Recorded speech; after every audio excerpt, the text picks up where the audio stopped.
questions from last week. One was from YouTube. Donald says,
Hello and welcome everyone, and welcome back to Anthony as well. Hello everybody, how's it going?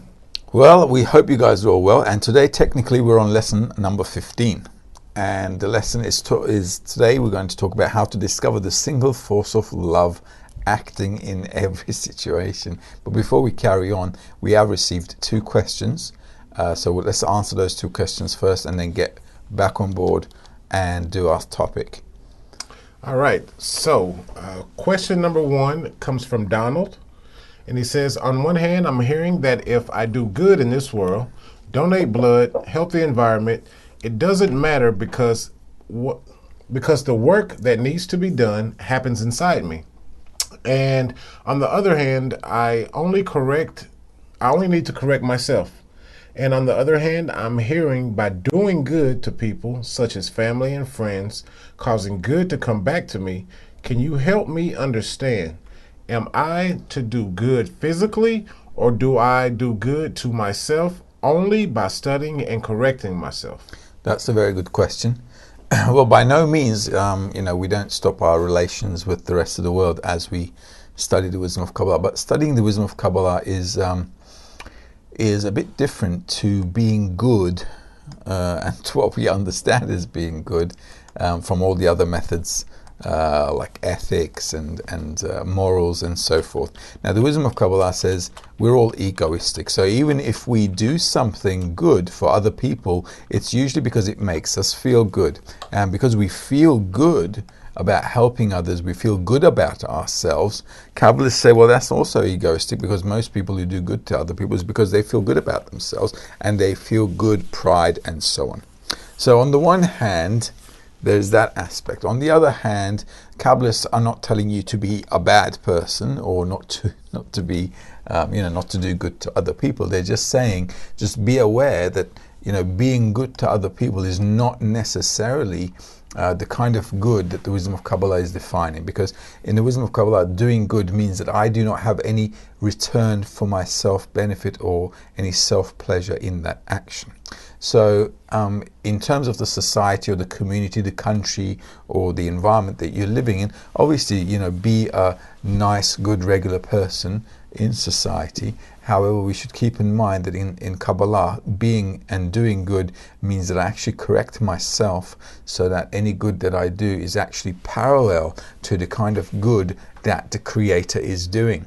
So I have some kind of a synchronized frequency with the Creator, and I understand what good and what bad is, and actually behave according to that level, according to those parameters that are equivalent with the Creator's actions. Okay, so doing good to other people in terms of helping them out with worldly and corporeal things is not a bad thing. It is a good thing. Okay, however, when it comes to correcting your soul, it's a spiritual matter, and that you need to correct inside the connection with your friends that are also studying the wisdom of Kabbalah. Because when we're talking about correcting ourselves in the wisdom of Kabbalah, we're actually talking about increasing the attribute of bestowal, which is that dot in the heart, if you recall from the previous lessons, to a higher level of being, a higher level of existence above our desire to receive pleasure for ourselves. Okay, and that's where we need to get to, and that work is done only in the group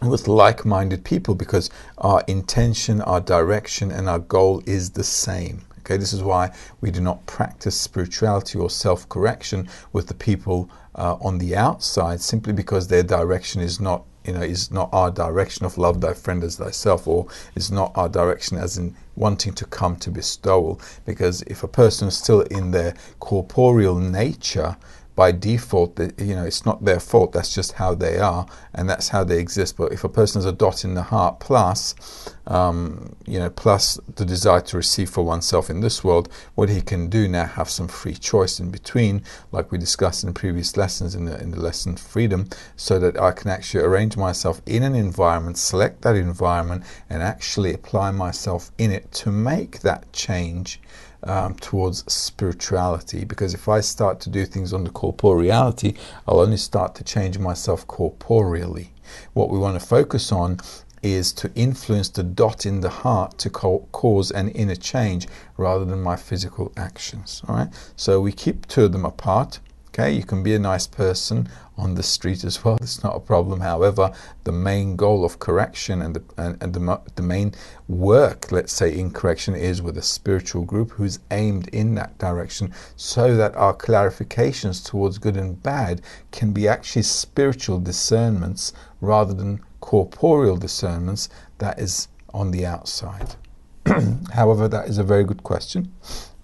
So in short, do your spiritual work inside the group.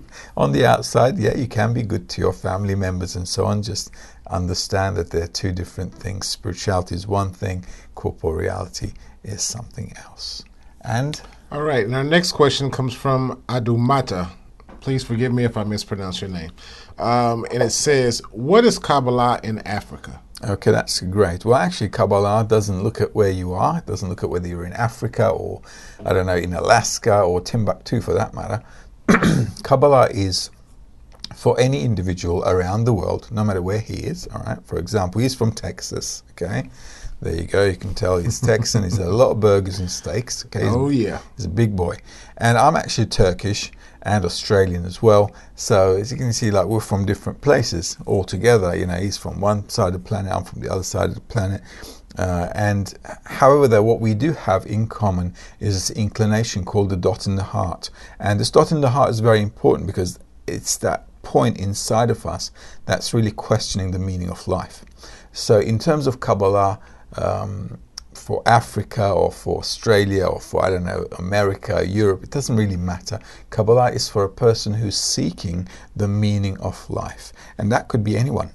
It could be anyone from anywhere around the world. And today also we have some friends there from Africa, right? Hello everyone. Okay, we can see there Godfrey.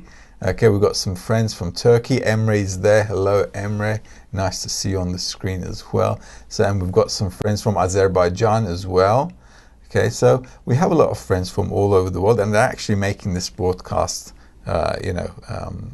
available by taking duties so that they can, put this broadcast live. So as you can see, it could be anyone from anywhere around the world, as long as they have a dot in the heart and they really want to discover the meaning of life. So hopefully we've got some really, really great friends in Africa. So hopefully this course for Africa and Asia will also develop further, and we'll have some more friends that will join the friends in Africa, and actually they'll be joining all of us because at the end of the day we're all one single group.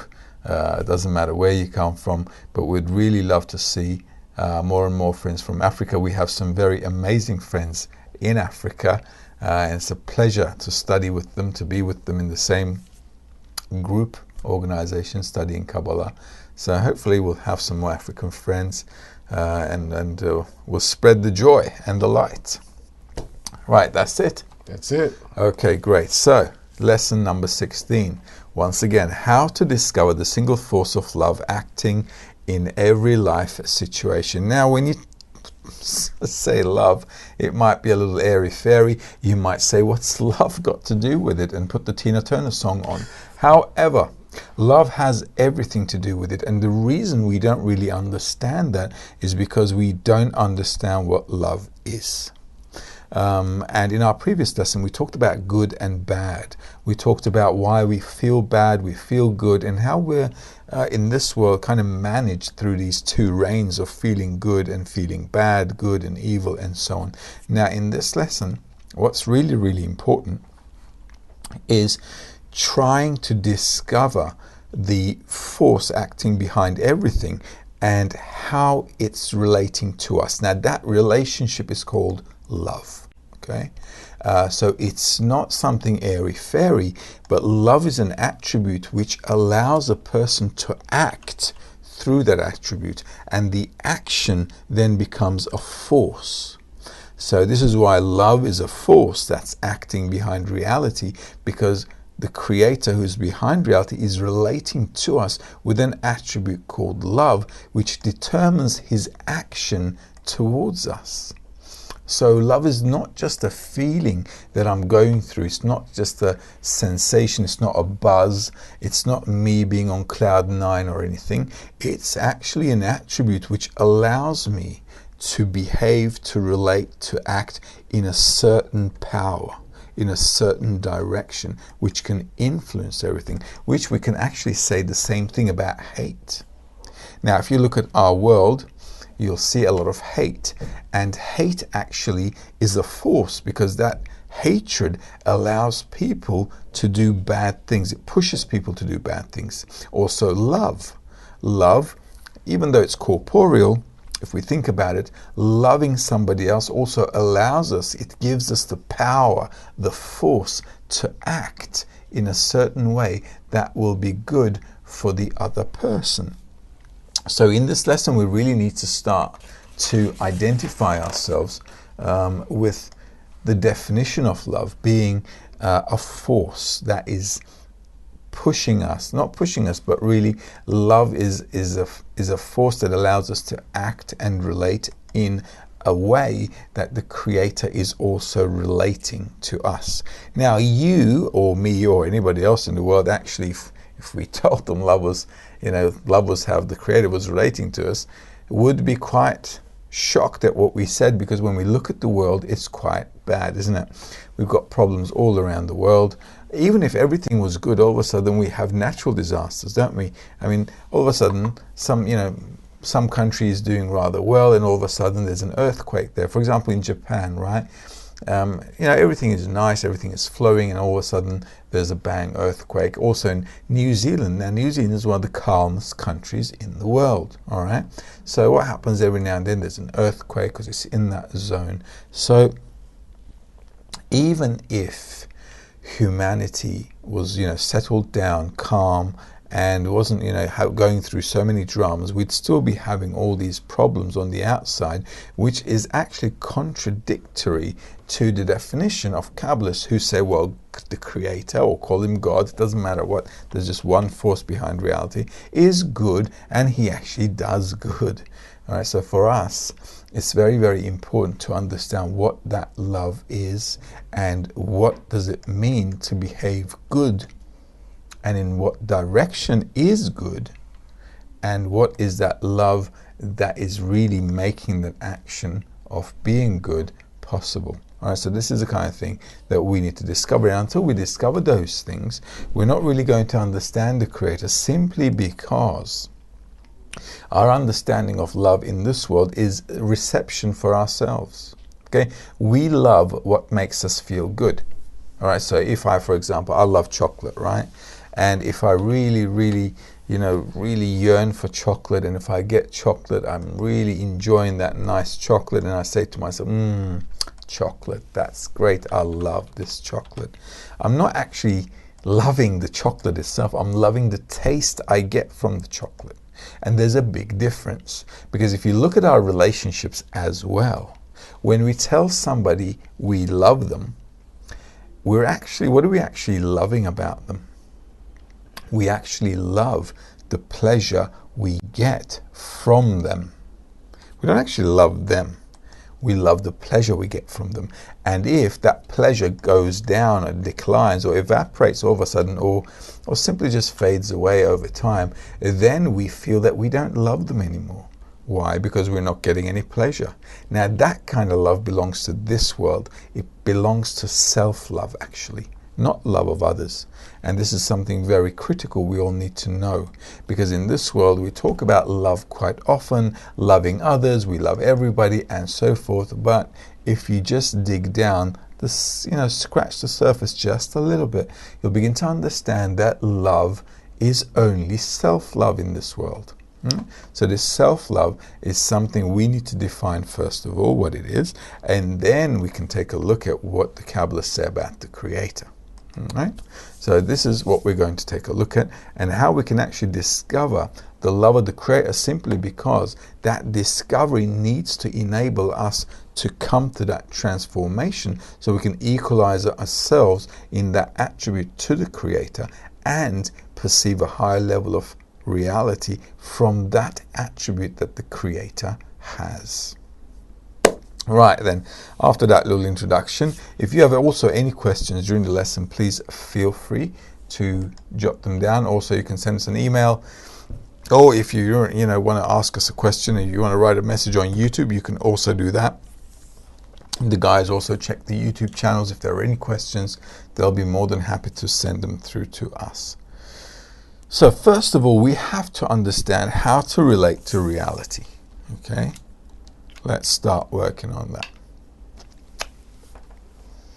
All right then, that's our page. Here we go. Now, as you know, this is us in reality. Okay, so in the previous lessons, we said that, you know, life is really acting on us through the environment with all kinds of forces. Well, such as what? Such as family, okay, health, work, friends, media, you know, politics. It doesn't matter what. Environment, ecology, it doesn't matter. Everything, okay, that's influencing us is coming from the environment. Okay, so ecology, economy, you name it, everything. And we said also that behind everything is just one force, right? So although I see many things and many people doing a lot of things and I'm influenced by them, behind everything in reality there's just one force called the Creator. So the Kabbalists say there's the Creator and that's it. And there's a nice little article about it called "There's None Else Beside Him." There's none else besides Him.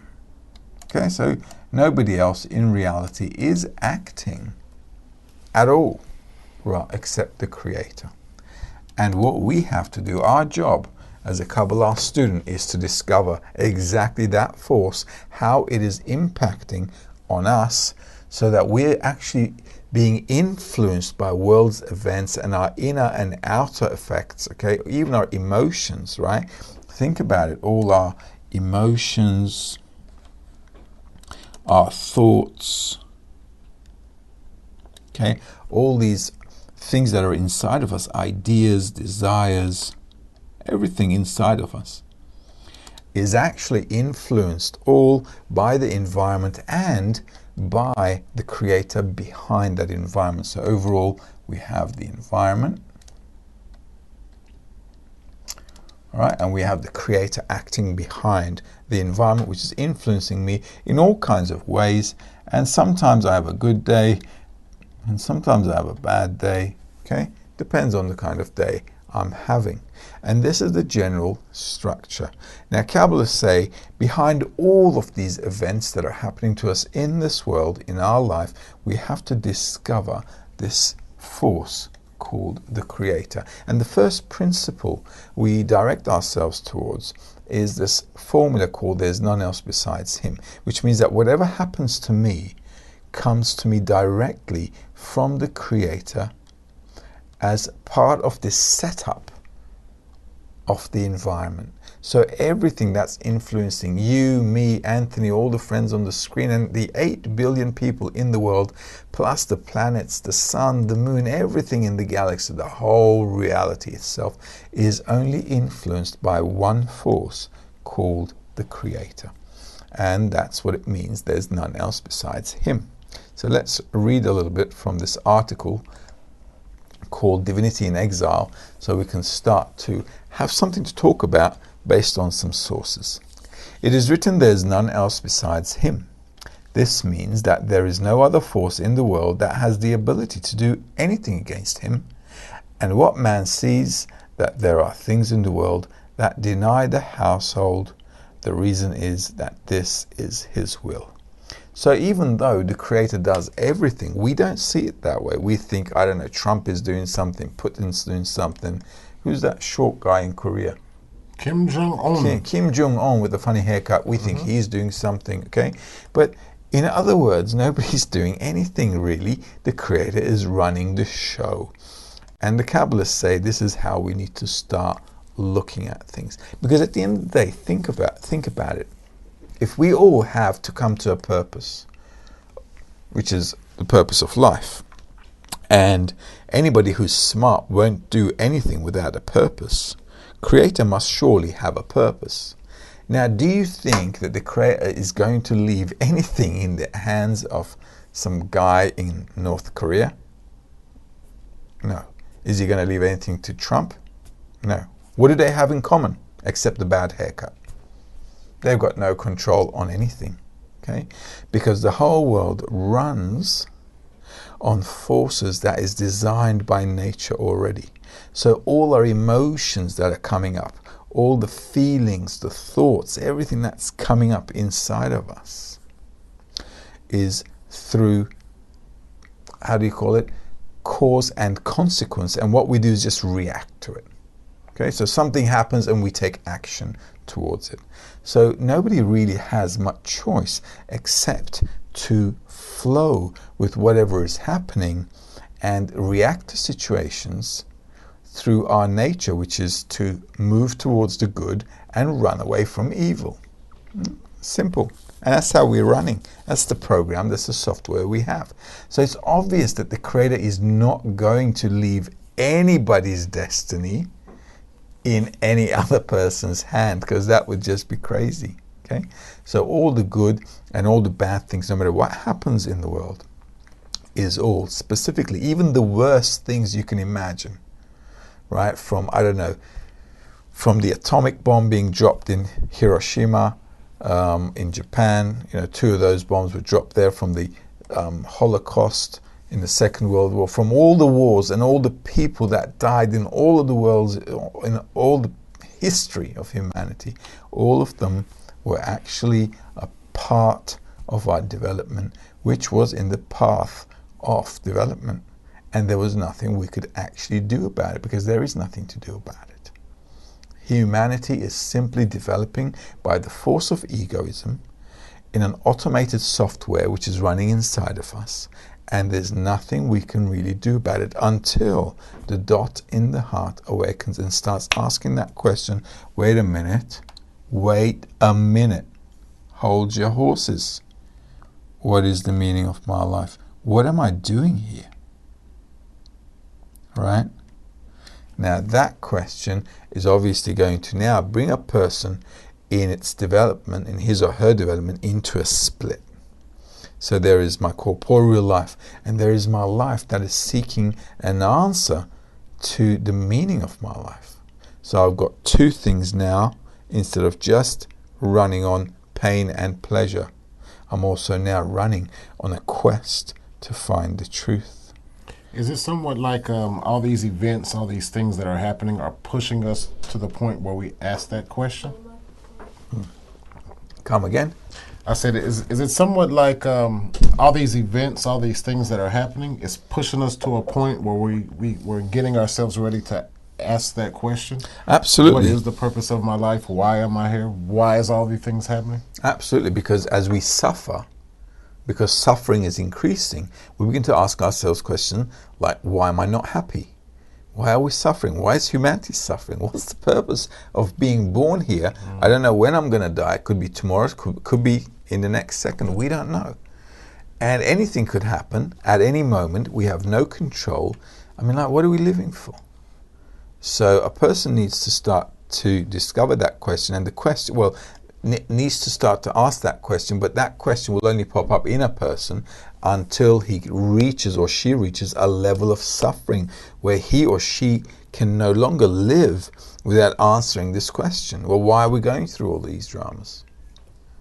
So rightfully so. So actually suffering is a tool.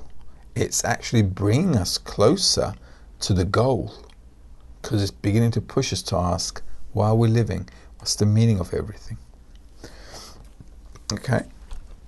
And so what's the problem here, though? In this sentence, he says something very nice. Even though the Creator is doing everything, and he does everything, what we need to also see here, the Kabbalists are saying, in our eyes, it doesn't appear like the Creator is doing anything. It appears like, I don't know, politicians are doing something. It appears like my mum's doing something, or it appears like my boss is giving me a hard time, or my wife is giving me a hard time, or it could be anything. The kids are running around giving me a headache, or whatever. It could be anything, all right? we feel that somebody else is doing something. We don't feel like the Creator is governing reality, right?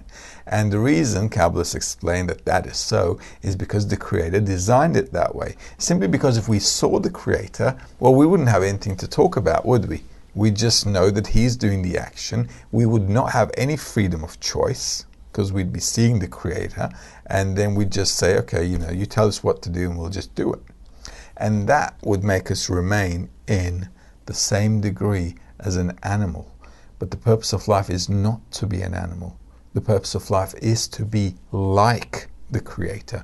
So in order to be like the Creator, we need a starting point, which is the dot in the heart, and the environment, the right environment to grow in, so that we can actually build this attribute, this force called love, correctly. So instead of the self-love I have in this world, like I explained a few minutes ago, we can build on top of our desire to receive pleasure for ourselves a relationship that can really be called love when it's only towards others with no self-benefit at all. And that is where we're trying to get to. What is the reason is that this is His will. Okay, so why does the Creator make reality as such? Well, this is exactly what we touched on right now. It is to give us free choice. This is why we feel people are doing something and we don't see the Creator. But when the dot in the heart awakens and you want to go in the direction of developing your soul, you can only have free choice if the Creator is completely concealed. So you're between two attributes, the dot in the heart, that's yearning towards bestowal, wants to reach the purpose of life, and your desire to receive that wants to pull you back into the desires of this world and wants to pull you back into the swamp. Okay? And this is why the Creator gave us this room, this creation, this area, this reality, so that we can actually work on ourselves to develop and to go above all these things that are happening to us. Okay? And through all these events in life, what we can now do is actually bring everything together, okay? And then we can just join it to one force. Whatever happens to me, I just join it to the Creator, and I start working with the Creator, and I only begin to accept His providence upon me. And that way I can start to now build a relationship. I can start to look at reality, okay, from a different perspective. I can say to myself, well, I'm now going to look at everything that happens to me from outside of this picture. And I'm going to look at my body. This is my bodily life, okay? So my bodily life is here, and everything this guy is going through, okay, everything, all the emotions, the thoughts, the ideas, the desires, all the problems, everything that this guy is going through, I'm going to start looking at this guy from a different angle. I'm going to say to myself, well, look, everything in my life and all the influences I get in my life are from the Creator. And this Creator's only purpose is to bring us to perfection, to His height. So the only way I can actually start to relate to reality in that way is when I remove my dot in the heart, start looking at reality from my dot in the heart rather than my corporeal existence. So I want to be out of this pleasure and pain riddle, okay? So because this existence is only, what is it? Pain and pleasure, right? So what I want to do is I want to look at myself from another perspective. I want to say to myself, well, in order to get to the purpose of life, how can I find the truth? And what is a lie? Okay? Because in our world, what is truth is sweet. What is bitter is a lie. Okay? But in reality, the truth is always bitter. Okay? But if I can get myself kind of like it's like evaluating yourself, right? Think of yourself as doing a psychoanalysis on yourself. So what you're doing is, let's say you filmed yourself all day. Okay, let's say there was a hidden camera everywhere you went to, and they were constantly filming you, your relationship with people, you at work, at the bus station, I don't know, at the metro, wherever. They were constantly filming you. And then you had the ability to watch yourself afterwards and to really look at yourself and evaluate yourself and say to yourself, oh my God, is that really me? Or, oh, what happened there? And did I do this? Did I do that? Could I really have said this to that person? You begin to see yourself from a different perspective. And this is very important, because what we want to do is, in the wisdom of Kabbalah, what we now want to do is start looking at ourselves above the sensation of good and bad and try to observe what's happening to us and relate it to the purpose of creation, so that I can begin to slowly decipher why the Creator is acting on me specifically in that way. Even though I feel bad, I don't take it into consideration. I feel good or bad, doesn't matter. I'm now looking at the intention, at what I can get out of this action, so I can move closer to the purpose of life. Okay, so already now, although we're at the 15th lesson, doing these topics, this is quite a heavy topic actually, right? Because looking at ourselves from a different perspective is usually something we would learn down the line. It can be kind of scary. That's right. However, I think it's good to touch on, simply because it allows us to kind of get our heads around this "there's none else besides him" topic. Okay, so the Creator does everything. Okay, he's acting on me. He's the only force that's doing everything, and it is like me on the side looking at the outcome, the results. Okay, the outcome or the consequence, right? He's the cause, and everything that's happening to me and how I relate to it is a consequence. And now, by observing this relationship between me and the Creator, if I relate everything that's happening to me as it's coming from the Creator, I can now start to try to get an idea of what He's doing to me, why He's doing to me, and what I need to do in order to get to the purpose of life. Because all of the actions, okay, all the actions of the Creator,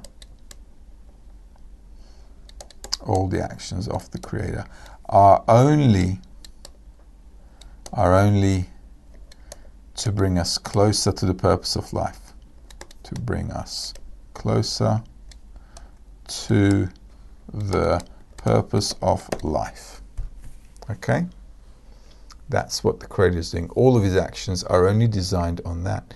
So now I can start to keep this in my mind and look at what's going on here and try to decipher everything. This actually brings me closer to the Creator, because I'm now trying to build a relationship with Him. Now, just like in this world, if you were beginning to build a relationship with someone, what do? You try to somehow get in touch with them, don't you? All right. So, for example, let's say you're in high school and you fancy someone. What you do is you try to get their attention. You try to, be introduced with them. You try to start up a dialogue or something, right? Well, this is actually what the created being is now doing by trying to actually look at reality as the Creator's actions on him, so that he can now build a relationship with him. Now, this approach is the beginning where we can start to build that bridge with the Creator. All right? And this is why it's very important to look at reality in this perspective, that there's none else besides him. And if I relate everything to him, it's like I'm trying to build a relationship. I'm trying to build a bridge towards him. I'm trying to build a relationship towards him inside of me, even though I don't see it that way at the moment. This also happens in our life in reality, just like in this example I just mentioned. Suppose that there is someone you like and you'd like to meet and get to know, right? You haven't met them yet. You don't know them. You just, feel like you like them at the moment. They might turn out to be absolutely awful, right? I'm sure Anthony's had experiences like that. Just a few. Where somebody looks rather nice, but at the end of the day, they turned out to be awful. But he doesn't know that at the moment, okay? But before we get there, what we do is we try to build this connection with them at some level. And this is what we also need to do here. So by pointing out that there's none else besides him and I'm relating everything to the Creator, I'm actually trying to build this relationship with the Creator. I'm focusing on the Creator. Even though I don't know him, I haven't, have no relationship with him or nothing, I'm beginning to build that relationship. Same with this person that we at the moment fancy or like, but we don't know anything about. It's absolutely the same thing. So there's an example for it from this world as well. So by trying to focus on how we can get close to that person, this is how we can get focused on getting closer to the Creator. So one is corporeality, this world. So you do whatever you need to be introduced to that person corporeally. But in spirituality, the way to build that bridge is to start looking at reality from a different perspective. And that perspective is very important, because then you're now narrowing the whole of reality into one thin line, which is going straight to the Creator. All right? Now your focus point on how to relate everything to the Creator is going to require something like a telescope, just like when we want to focus on, the moon or any planet or any star or galaxy system. In order to sharpen your focus towards that particular goal, which is the purpose of life, you're going to need to build that telescope or microscope or binoculars or whatever, so that you can actually focus properly. All right, and that is the environment which we talked about in the previous lessons. So the environment that I build should actually focus, okay, what's happening to me, so I can relate it properly towards the Creator. Any questions there? So far, so good. No questions yet. All You got right. any questions, guys? Send them on in. Okay, great. Anything on YouTube as well? I'm glad we've got YouTube running up as well, so people can ask a question on there as well. Great. Lovely. Okay.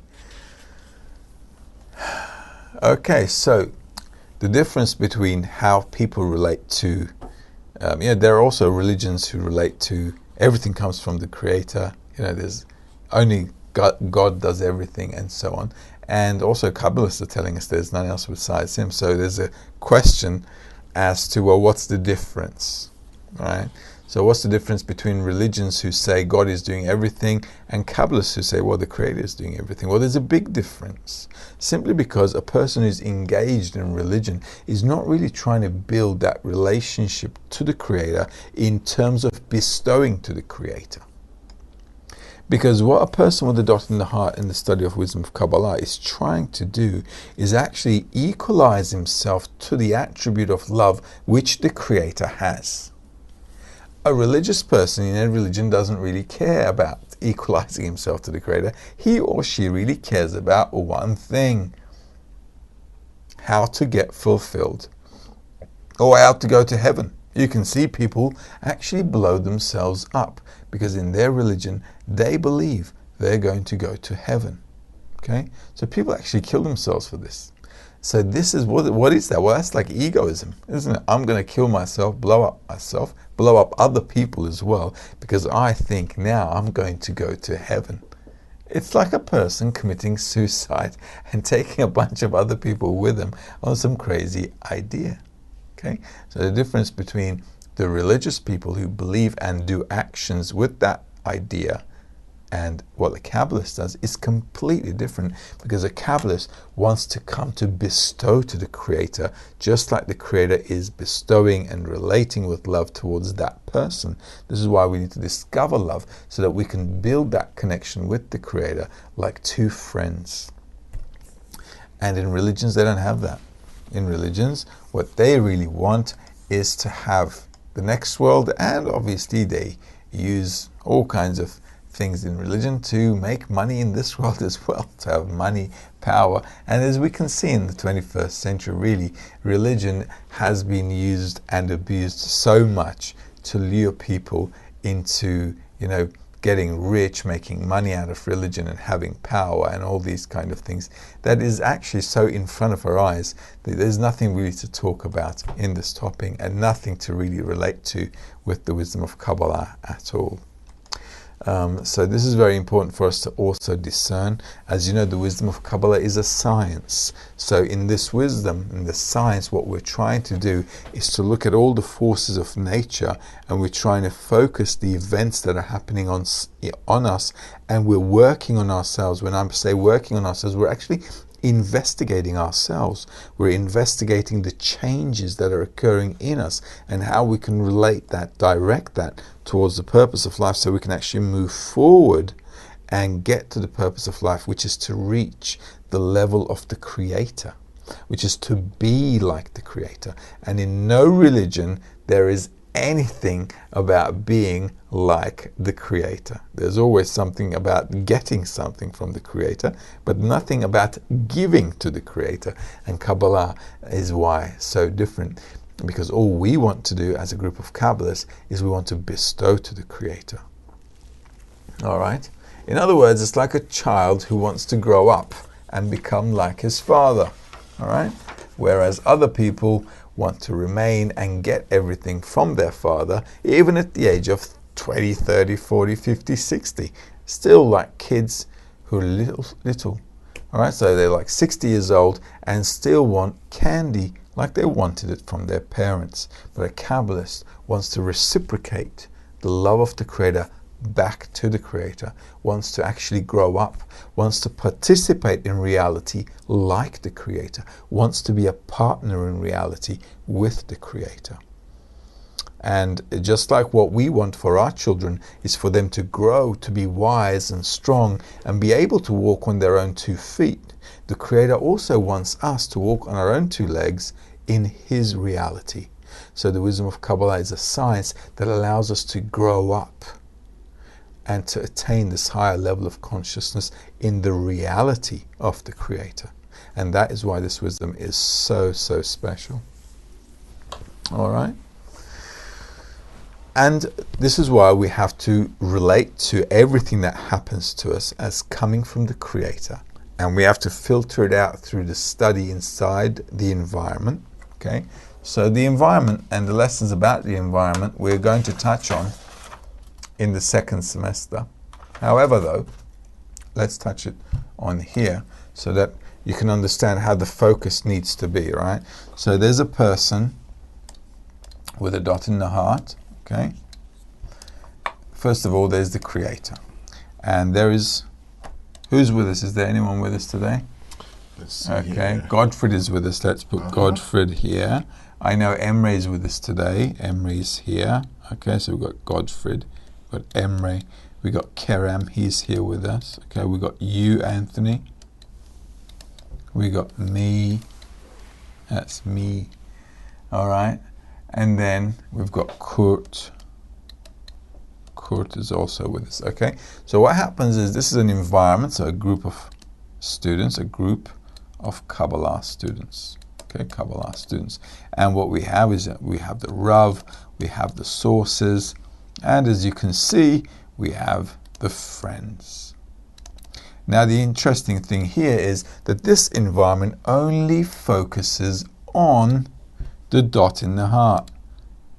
This is the only thing we're focusing on. So our corporeal animate life, we are leaving here. All right, so if you ever saw a Western film, what do they do before they go into the saloon? They tie the horse or the mule outside, don't they? That's what they do. So before we go into the environment with a spiritual group, we leave this donkey and we tie him up. Okay, I know it doesn't look like a donkey much, but just take my word for it.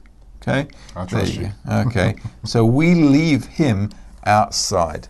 Right? Because that's the animate life. What we want to take into the group is our aspiration. And what we want to do is we want to connect together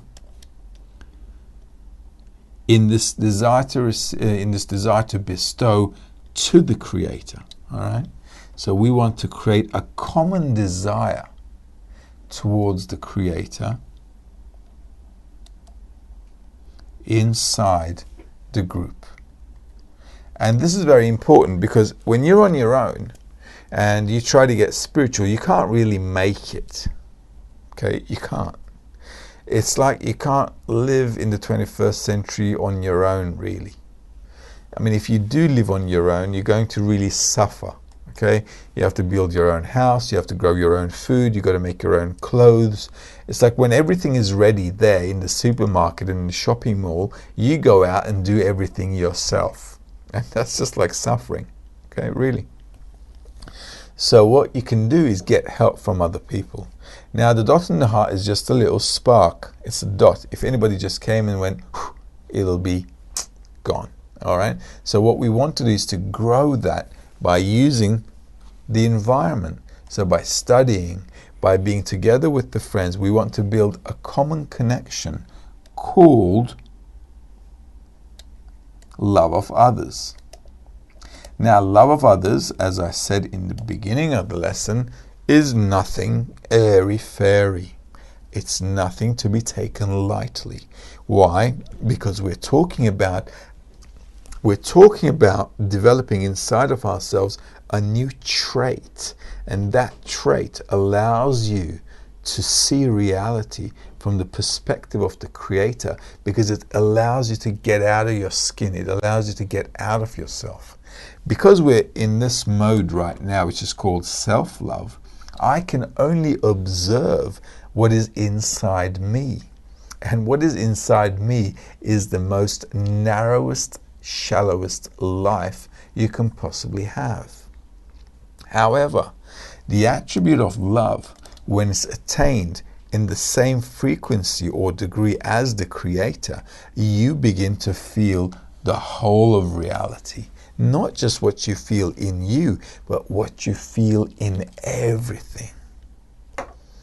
And that is actually what the Creator is feeling, the whole of reality. And that's what it means to get out of yourself and to exist like the Creator in His reality.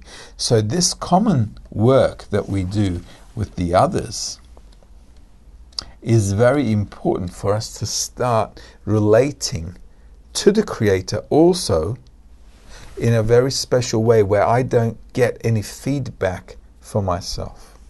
So okay. We've got a question here. Sitsofe says, please, I'm a bit confused. Since the reason for the Creator to be the source of bestowal is that He is complete and needs nothing from anyone, what can we bestow unto Him? Well, for one thing, we can bestow a proper way of relating to Him. The Creator wants to give, which is great. Let's do that. Let's draw that. Who's Sitsofi? Sitsofi. Hope we pronounced your name right. So the Creator wants to bestow to us. Okay. So the Creator is love, and the action of love is bestowal. Okay, this is what we do. When we love somebody in this world, we also give them, we help them, we love them, so we want to do something for them, right? So the Creator is love, and He wants to bestow to us, and His action is bestowal on us, which is great. We are only a desire to receive pleasure. Okay? We're a desire to receive pleasure. This is reality. Now this is constant. This is never going to change. This is also constant. This is also never going to change. We're going to add something to reality. And that addition to reality is what we call the intention to bestow, which actually starts with the dot in the heart. And that's called also in the wisdom of Kabbalah the intention to bestow. And this is actually the us, the man, the human intention to bestow. Which means that I'm happy to take from the Creator, not to fulfill myself, but he wants to give me, and because he will get pleasure from giving to me, and for that reason I'm willing to take. Other than that, I would not want to take. So let's say the Creator wants to give me $10 billion, right?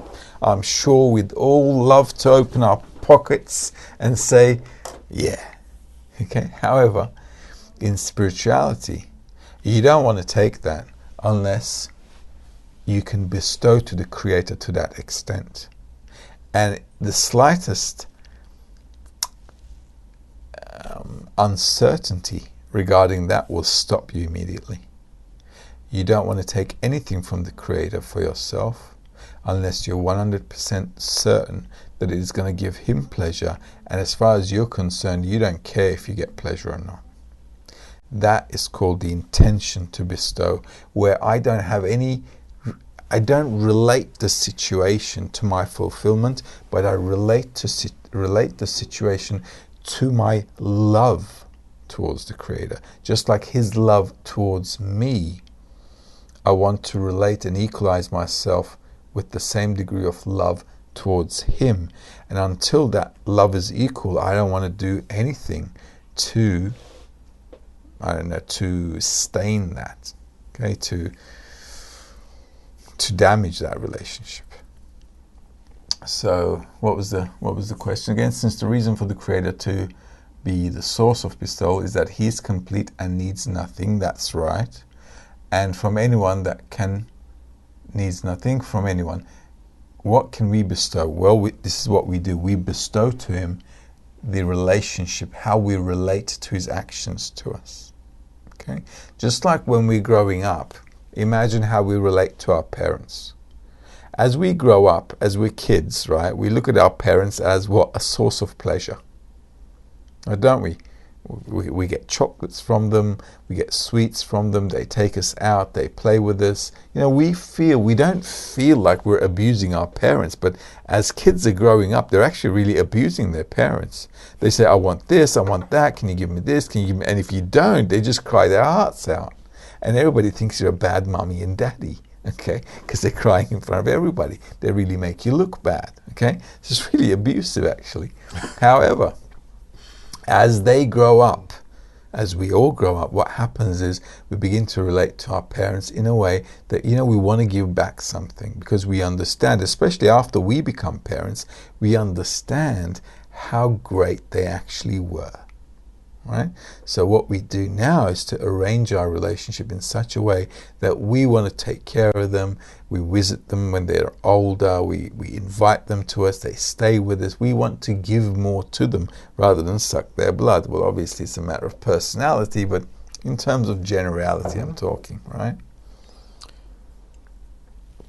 So our relationship, the way we relate to them, has changed. But we haven't. We're still the same desire to receive. We still have desires in our lives, but the way we relate to them has now changed. And same here. The way we relate to the Creator will change. And that change is called the intention to bestow, rather than the state that we're in currently, which is the desire to receive for myself, the intention to receive from me. Great. It's nice to see some questions there.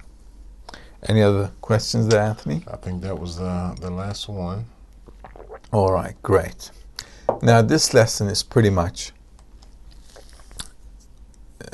based on this concept that there's none else besides Him and the Creator is governing everything. And now I have to start looking at the situation in that direction, that everything that comes to me is from the Creator. And I want to now focus all these worldly events in a way that I can use towards my spiritual development within the environment which is seeking spiritual development. This is why we can't do it on the outside world, because they're not seeking it. All right? So, hopefully this lesson added something to you extra. And if you do have any questions, feel free to definitely drop us a line on YouTube, or you can send us an email as usual, and we'll be more than happy to happy to answer those questions. Now, the next lesson is going to be lesson number 16, and it's called The Secret Formula for Attaining the Deepest Form of Independence. All right, so now think about it. This lesson we touched on how everything was run by the Creator. The Creator is running the show. All our desires, thoughts, what we do, or even my hand movements, the way I'm talking, everything about me is actually the Creator working within me, like the Muppet Show. All right, so I used to watch the Muppet Show, and it was a great show, and all these Muppets were moving around like real people, but behind them was a hand making them move. And this is actually our life here as well. So in the next lesson, we'll be looking at the formula of how we can get out of this being this puppet to becoming a real person, like Pinocchio. All right, so he was a wooden puppet, and now from that he can be a real person. He can come to that change. So we're going to look at that formula, how we can manage to do that in the next lesson. I hope these lessons are helping you out. To be honest with you, I'll be really honest with you, they're really helping me out as well. As we go with these topics, I feel like I'm also, taking a shower and cleaning myself up and kind of giving myself a bit of a reformat. What do you think? Definitely. I think it's reciprocal. I feel the same way. So we hope that it's working for you all as well, and just keep studying. It's good to kind of discover a little bit more about yourself. Absolutely, and we'll be discovering a lot about ourselves. And you'll be happy to know that we are not so shallow creatures after all. All right, have a great day or an evening wherever you are. All the best. Bye-bye. Bye.